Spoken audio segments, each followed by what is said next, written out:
America మనకేంటంటే దూరపు కొండలు నునుపందాం, లేకపోతే అమెరికాలో ఏది జరిగితే అదే ప్రపంచమంతా జరగాలన్నటువంటి అది ప్లాన్ చేస్తది. ప్రపంచం కూడా దాన్ని చూసి ఫాలో అయిపోతుంటది.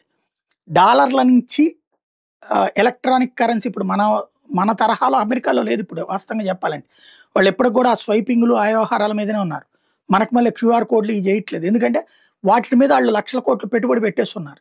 కాబట్టి అయి రాబట్టుకునేదాకా నడవనీయరు. ఈవెన్ అక్కడ కరెంట్ అంతే. వాస్తవంగా భారతదేశం లాంటిది అడ్వాన్స్‌డ్ స్టేజ్‌లోకొచ్చి ఎలక్ట్రికల్ ఏది సన్‌రైజ్‌తో సూర్యరశ్మితో తీస్తున్నాం. లేకపోతే విండ్ పవర్ తీస్తున్నాం. ఇట్లాంటియన్ని తీస్తుంటే వాళ్ళు ఇప్పటికి గూడా ఆ బొగ్గు ఆధారిత కరెంట్ మీద డిపెండ్ అవుతున్నారు. ఎందుకని? వాళ్ళు ఇంకో 25, 30 ఏళ్ళకి సరిపడినంత బొగ్గు నిల్వలో ఇయన్నీ ప్లాన్ చేసుకొనున్నారు. టెండర్‌లయి పిలుచుకొనున్నారు. వాళ్ళ చేతిలో ఉంది బొగ్గు. ఆళ్ళ కోటీశ్వరులు నష్టపోతారు కాబట్టి ఇప్పటికి బొగ్గు ఆధారిత విద్యుత్. అందుకనే ఈ ప్రపంచ పర్యావరణాన్ని కూడా పట్టించుకోకుండా చేస్తూనే ఉంటారు. ఈవెన్ ఫోన్‌లకు గూడా అంతే. మనం వాడినంత ఇదిగా ఉండదక్కడ. సెల్ ఫోన్‌లు.